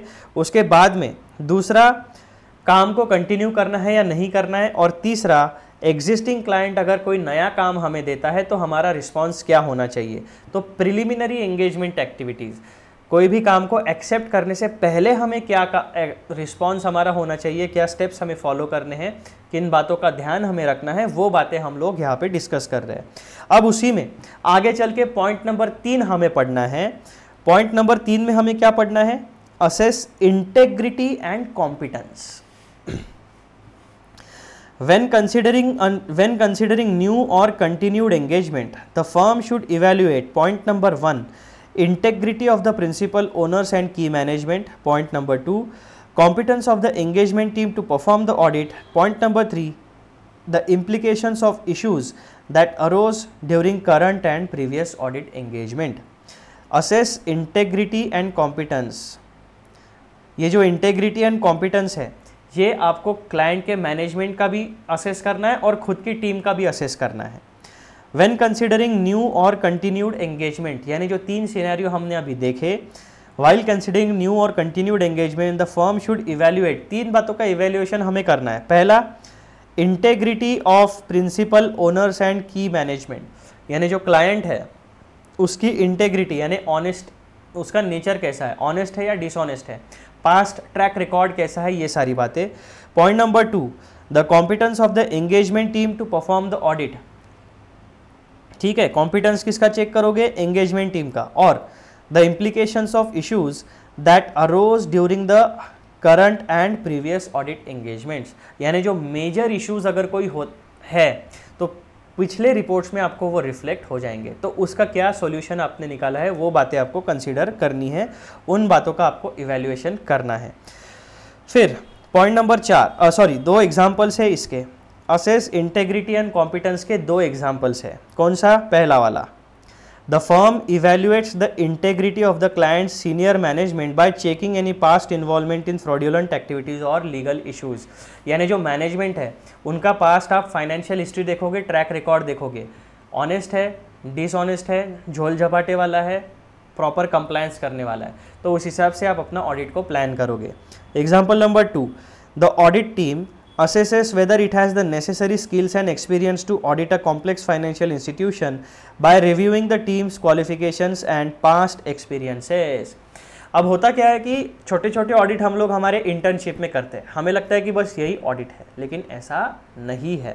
जो बड़े बड़े बिजनेसेस होते हैं उनके कंप्लायंस भी कॉम्प्लेक्स होते हैं, उनकी टैक्सेशन की प्रोविजंस भी कॉम्प्लेक्स होती है, उनके बिजनेस ट्रांजैक्शंस भी कॉम्प्लेक्स होते हैं। तो ऐसे कॉम्प्लेक्स फाइनेंशियल ट्रांजैक्शंस या फाइनेंशियल नेचर वाली एंटिटी का जब आप ऑडिट करोगे तब आपको एक चीज़ हमेशा ध्यान में रखनी है कि जितना कॉम्प्लेक्स काम होगा उतनी ज़्यादा एक्सपर्टीज़ आपको लगने वाली है। तो यही आपका एग्जाम्पल नंबर 2 कहता है, असेस इंटेग्रिटी एंड कॉम्पिटेंस। कोई भी ऑडिट का काम लेने से पहले आप मैनेजमेंट की इंटेग्रिटी देखोगे और खुद का और अपने टीम का कॉम्पिटेंस है या नहीं वो देखोगे।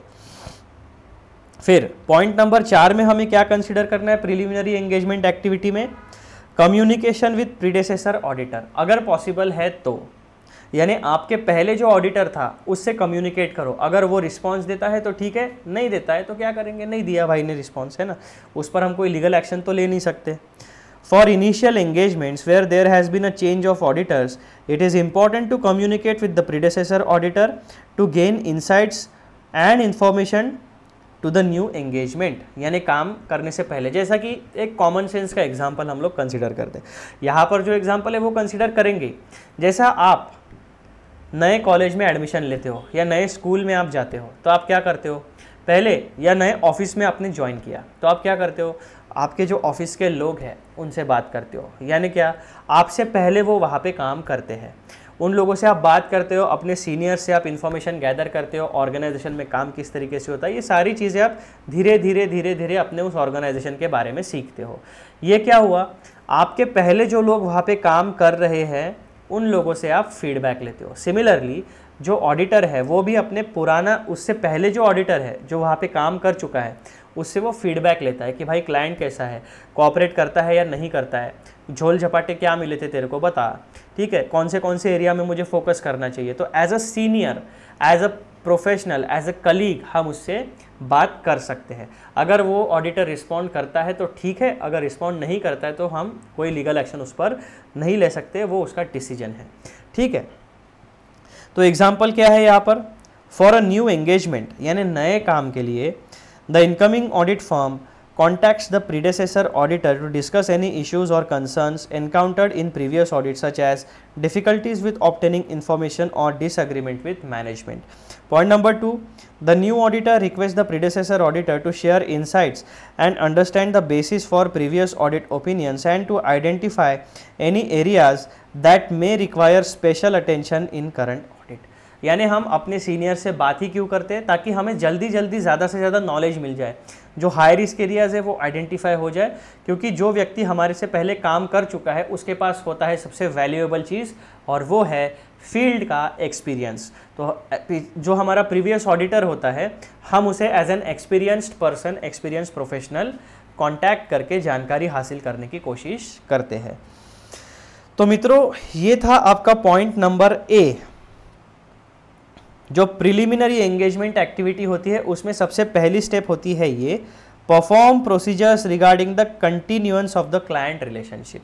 यानी काम को एक्सेप्ट करने से पहले आपको क्लाइंट के बारे में ये सारी चीज़ें पता होनी चाहिए, ये सारी स्टेप्स आपको फॉलो करने चाहिए।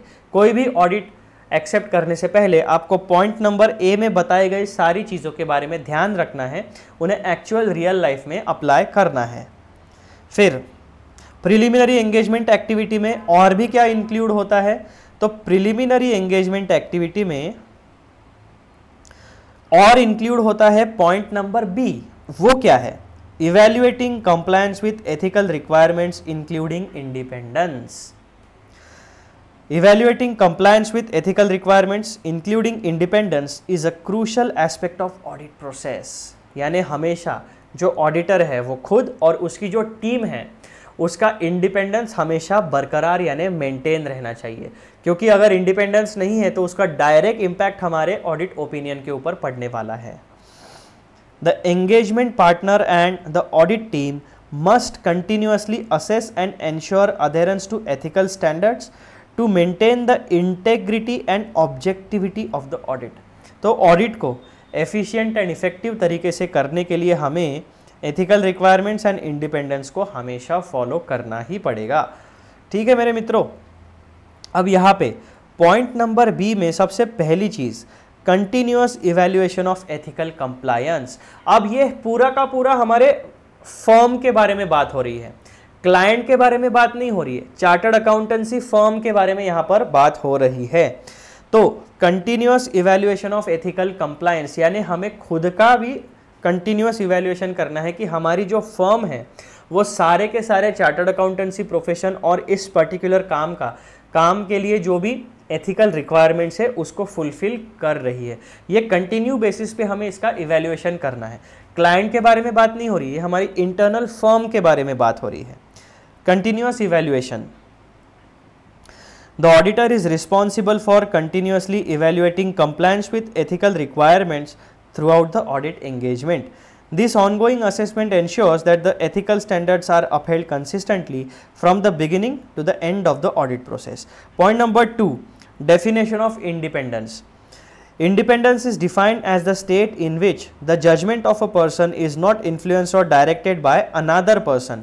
यानी मेरा ओपिनियन मेरे ऑडिट ओपिनियन के ऊपर, मेरे ऑडिट एविडेंस के ऊपर बेस्ड है। मेरा ऑडिट ओपिनियन किसी तीसरे व्यक्ति के इन्फ्लुएंस में नहीं है, ये इंडिपेंडेंट है, ये अनबायस्ड है। जो मुझे डॉक्यूमेंट्स मिले, जो फैक्ट्स मुझे मिले, उन फैक्ट्स और एविडेंस के बेसिस के ऊपर मैं अपना ऑडिट ओपिनियन बना रहा हूँ। Thereby maintaining objectivity and impartiality. तो एथिकल रिक्वायरमेंट्स और इंडिपेंडेंस ऑडिट की ऑब्जेक्टिविटी एंड इम्पार्शियलिटी को बनाए रखने के लिए, मेंटेन रखने के लिए ज़रूरी होता है। This independence is critical to the credibility and reliability of the audit. Objectivity, impartiality, credibility and reliability, ये चार क्वालिटीज़ हमें अगर अचीव करनी है तो एथिकल रिक्वायरमेंट्स एंड इंडिपेंडेंस हमेशा मेंटेन रखना है, इसीलिए इसका कंटिन्यूअस इवैल्यूएशन होते रहना चाहिए। फिर continuous evaluation of ethical compliance हो गया। अब पॉइंट नंबर 2 क्या कहता है यहाँ पर? Engagement partners responsibilities. यानी जो मेन पार्टनर होता है, जो साइन करने वाला है ऑडिट रिपोर्ट पर, उसकी क्या रिस्पॉन्सिबिलिटी होती है। जो भी व्यक्ति जो भी qualified chartered accountant audit report पर साइन करेगा उसे हम कहते हैं एंगेजमेंट पार्टनर। ठीक है, तो उसकी क्या क्या रिस्पॉन्सिबिलिटीज होती है? तो 1, 2 और 3, ये 3 मुख्य रिस्पॉन्सिबिलिटीज होती है एंगेजमेंट पार्टनर की। पहली रिस्पॉन्सिबिलिटी क्या होती है? Alertness to non compliance. यानी जो भी एथिकल रिक्वायरमेंट्स है और जो भी इंडिपेंडेंस वाली रिक्वायरमेंट है उससे हमेशा कंप्लायंस बने रहना चाहिए। जो आपका ऑडिट का टीम है वो हमेशा इन दो चीज़ों का कंप्लायंस करना चाहिए। This engagement partner, the engagement partner must remain vigilant and alert for any science of non compliance with ethical requirements bye the engagement team. यानी अपनी जो आपकी जो एंगेजमेंट टीम है उस पर ध्यान रखो, वो सारे कंप्लायंसेस करती है, एथिकल रिक्वायरमेंट्स को फुलफिल करती है, इस पर ध्यान आपका एज अ एंगेजमेंट पार्टनर होना चाहिए। This vigilance is achieved through continuous observation and inquiries. तो बेसिकली सबसे पहली रिस्पॉन्सिबिलिटी ऑडिटर की है, एंगेजमेंट पार्टनर की है, अपने टीम के ऊपर ध्यान रखो। हमारी टीम, हम दूसरों को ज्ञान देने से पहले हमें खुद वो चीज़ें फॉलो करनी है। अगर हमें क्लाइंट को कहना है कि आपकी एथिकल रिक्वायरमेंट्स, आपके laws, rules and regulations follow नहीं हो रहे, तो सबसे पहले हमें अपना घर स्ट्रांग रखना है, साफ रखना है। हमारी टीम ने सारे एथिकल रिक्वायरमेंट्स को फॉलो करना है, हमारी टीम प्रॉपर इंडिपेंडेंस रिक्वायरमेंट जो है उसको फुलफिल करनी चाहिए। Point number B, observation and inquiry. The engagement partner should use observation and inquiry as tools to detect potential non-compliance।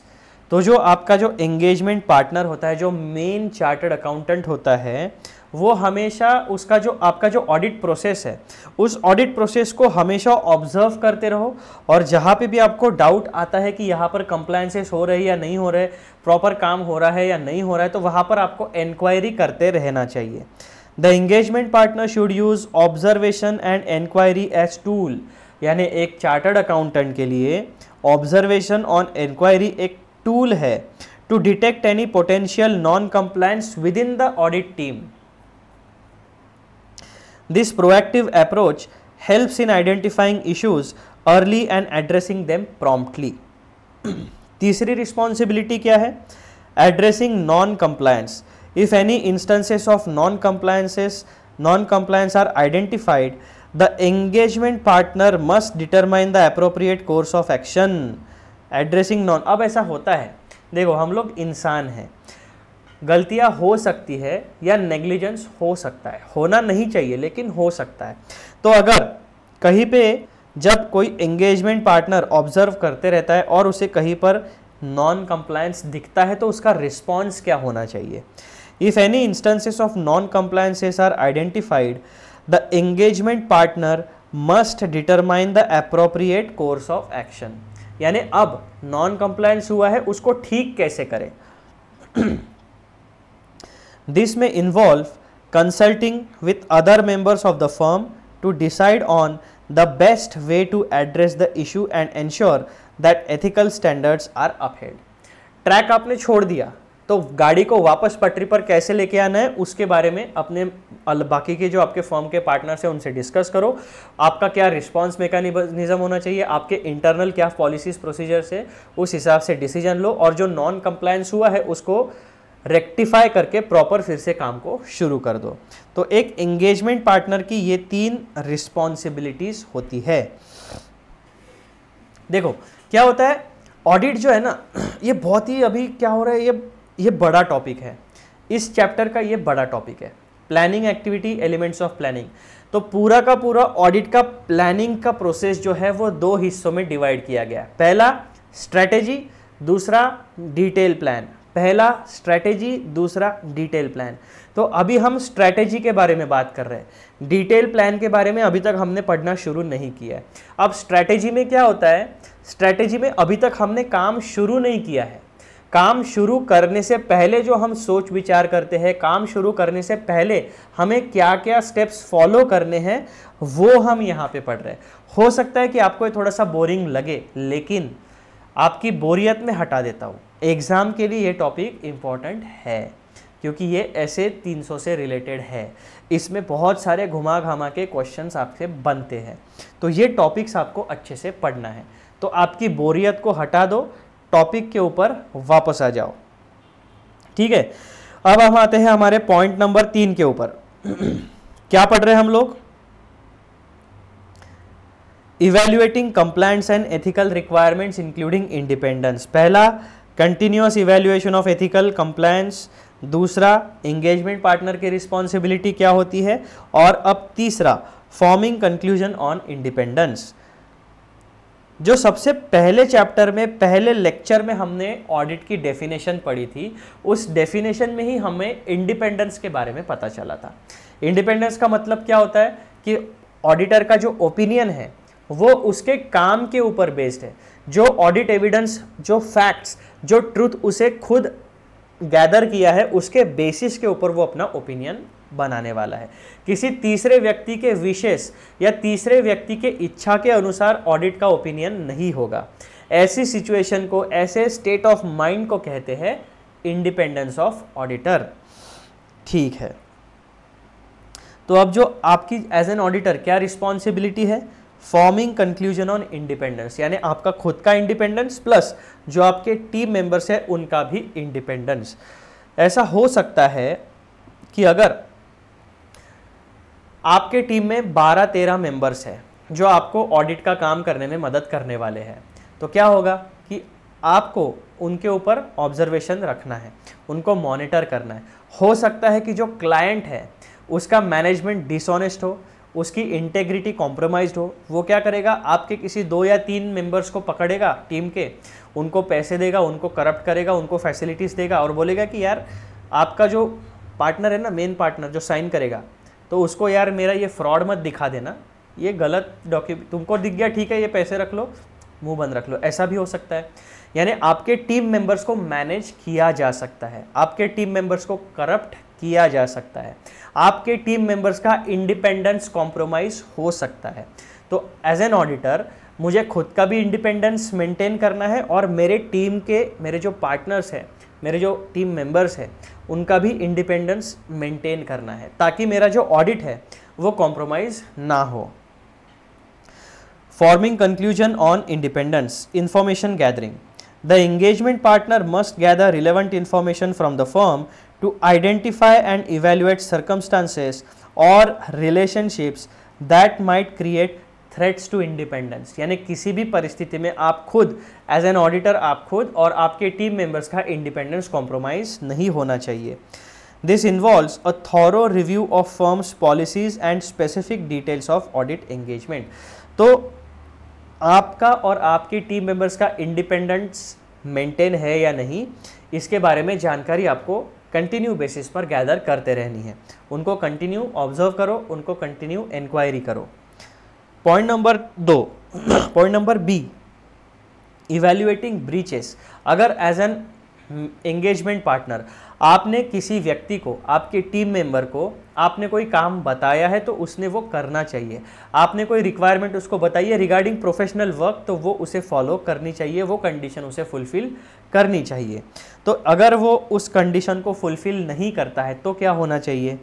The engagement partner should evaluate any information on identified breaches of the firms independence policies and procedures.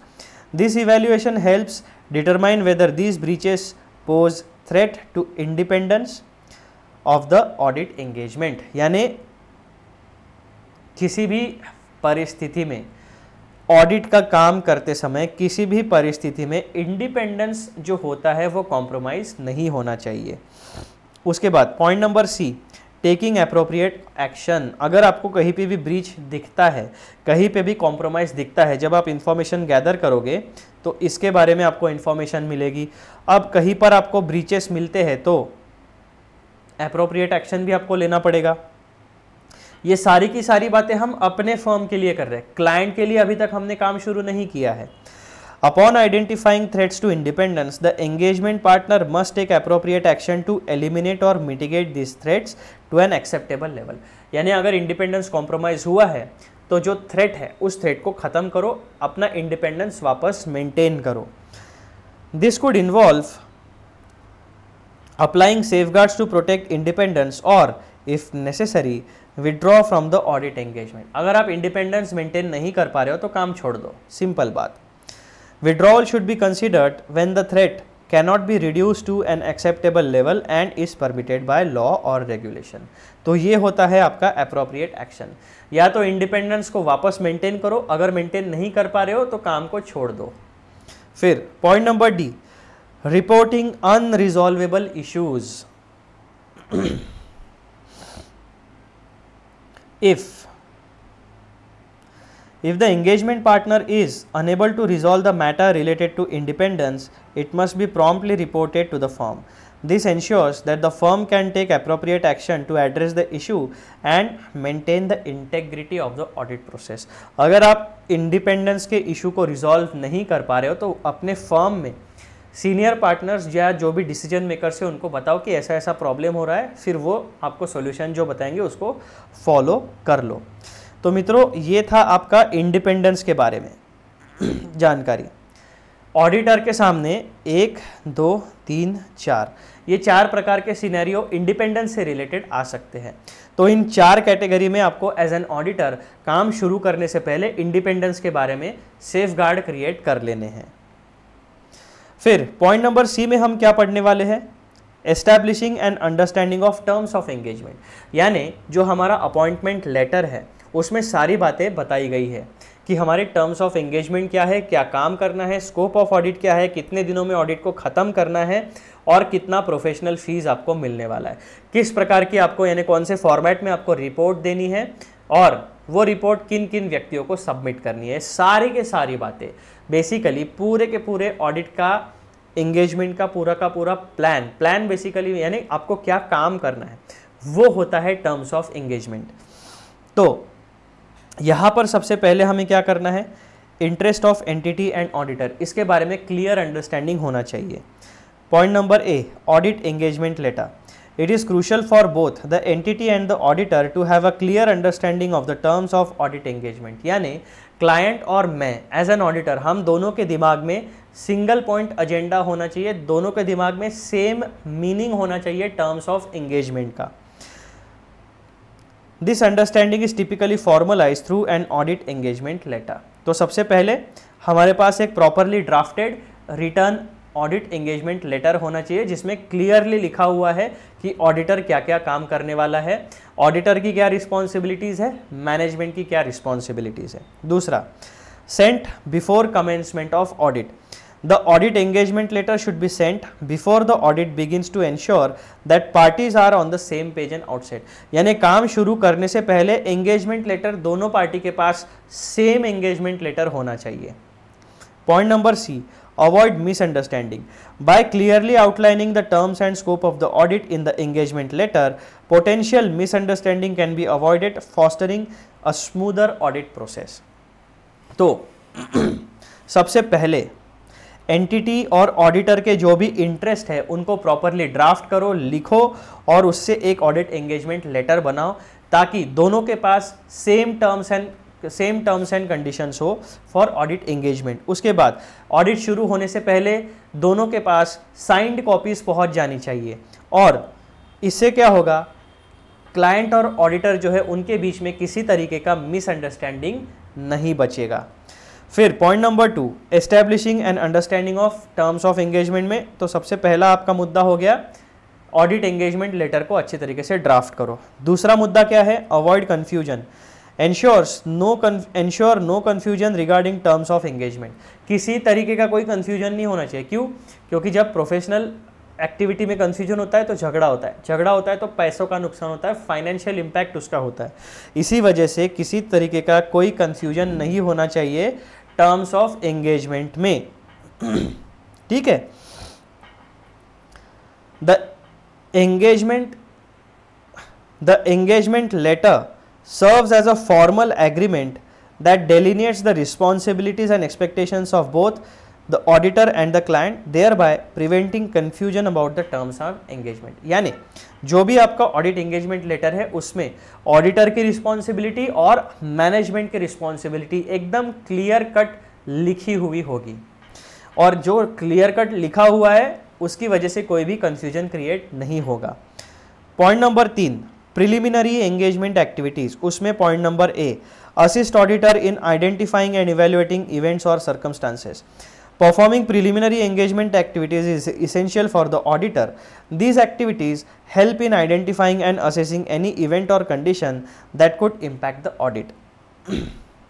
यानी आपके audit के ऊपर जो भी events है, जो भी circumstances है, ऐसे कौन से इवेंट्स और सर्कमस्टांसेस है जिसका इम्पैक्ट आपके ऑडिट के ऊपर होने वाला है, उसका एक असेसमेंट ऑडिटर को करना चाहिए। ठीक है, ये आपकी हो गई प्रिलिमिनरी एंगेजमेंट एक्टिविटी में assist auditor in identifying and evaluating events और circumstances that have an impact on audit. फिर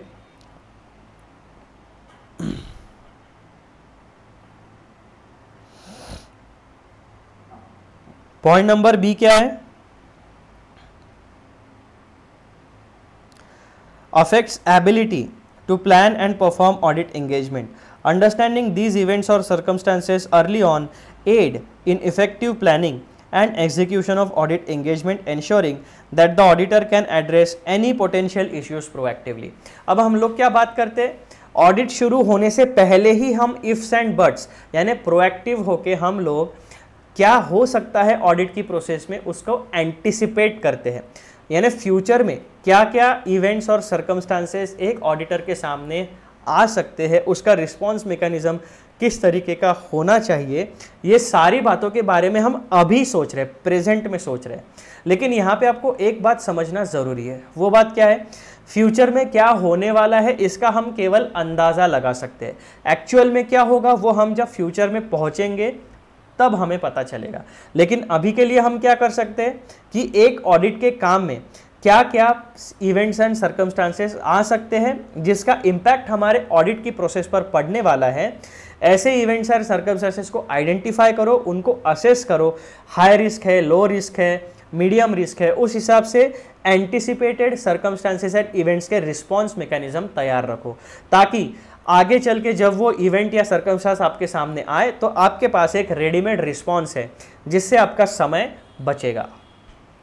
तो ये बातें आपको इस विषय में ध्यान में रखनी है। अब एक बात आप ध्यान में रखो, जब मैं आपको ये चीज़ें पढ़ाता हूँ ना तब आपको थोड़ी थोड़ी बातें समझ में आएगी। मैं ये नहीं कहता कि आपको पूरा का पूरा टॉपिक समझ में आ जाएगा, पूरा का पूरा टॉपिक आपको समझ में तभी आएगा जब आप कंसिस्टेंटली इन टॉपिक्स को रीड करोगे और खुद कंप्लीटली इन्वॉल्व होगे। जब टीचर पढ़ाता है स्टूडेंट्स सुन लेते हैं, कुछ बातें दिमाग में घुसती है, कुछ बातें दिमाग से बाहर रह जाती है, लेकिन जब आप खुद प्रॉपरली इस टॉपिक में इन्वॉल्व हो जाओगे तब आपको वर्ड बाय वर्ड जब आप पढ़ोगे तब आपको ऑडिट एकदम बढ़िया तरीके से समझ में आने वाला है। तो मेरा काम है पढ़ाना और आपका काम है मेरी बातों को अच्छे से सुनना, और बाद में जो भी नोट्स जो भी स्टडी मटेरियल आपके पास है उसको वर्ड बाय वर्ड अच्छे से पढ़ो, ताकि आपके दिमाग में ऑडिट के टॉपिक्स, ऑडिट के कॉन्सेप्ट्स एकदम अच्छे तरीके से क्लैरिटी के साथ फिक्स हो जाए। ठीक है जी। तो मित्रों यहाँ पर हमारा पहला वाला जो था, सारी की सारी स्ट्रैटेजी जो थी ऑडिट के बारे में, वो स्ट्रैटेजी के बारे में सब कुछ हमने कवर कर लिया है। यानी पॉइंट नंबर 1 जो है हमारा प्रिलिमिनरी एंगेजमेंट एक्टिविटीज़, ये कंप्लीटली हमने डिस्कस कर लिया है। अब हम लोग आगे बढ़ेंगे प्लानिंग एक्टिविटीज़ को पढ़ने के लिए। तो ये जो प्रिलिमिनरी एंगेजमेंट एक्टिविटीज़ है, इसमें अगर आपको कोई डाउट है तो मेरा सबसे पहले आपको ये कहना है कि जिस टॉपिक में, जिस सेगमेंट में आपको डाउट है वहाँ पर उतना ही पोर्शन आप वीडियो का फिर से देखिए। ठीक है, फिर भी आपको समझ में नहीं आता है तो आप कमेंट सेक्शन में मुझे पूछ सकते हो। तो इस तरीके से मित्रों हम लोगों ने प्रिलिमिनरी एंगेजमेंट एक्टिविटीज़ के बारे में पढ़ लिया। अब हम एक्चुअल में ऑडिट का प्लान किस तरीके से होता है वो पढ़ने वाले हैं, लेकिन हम वो पढ़ेंगे अगले वीडियो में।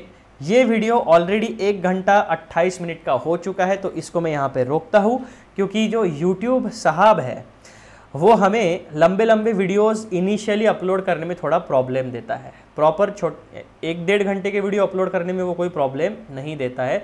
ज़्यादा वीडियो अपलोड करेंगे हम लोग तो वो चैनल के ऊपर रिस्ट्रिक्शन डाल देता है, 2-4 दिन हमारा चैनल ब्लॉक हो जाता है, हम वीडियो अपलोड नहीं कर पाते। तो हम क्या करेंगे, पार्ट वाइज आपको वीडियोस अपलोड करने देंगे। जब चैनल रेगुलराइज हो जाएगा तब यूट्यूब का ईमेल आएगा, तब आपको प्रॉपर एक ही वीडियो में सारे पार्ट्स मिलेंगे। लेकिन अभी के लिए टेक्निकल इश्यूज़ की वजह से मैं ये वीडियो यहाँ पे रोकता हूँ। अगले वीडियो में हम लोग पढ़ेंगे प्लानिंग एक्टिविटीज़। ठीक है, तो ये इस लेक्चर का पार्ट 1 है, ये आप लोग ध्यान में रखो। आपको यूट्यूब चैनल के ऊपर प्रॉपर सीक्वेंस में सारे वीडियोस मिल जाएंगे।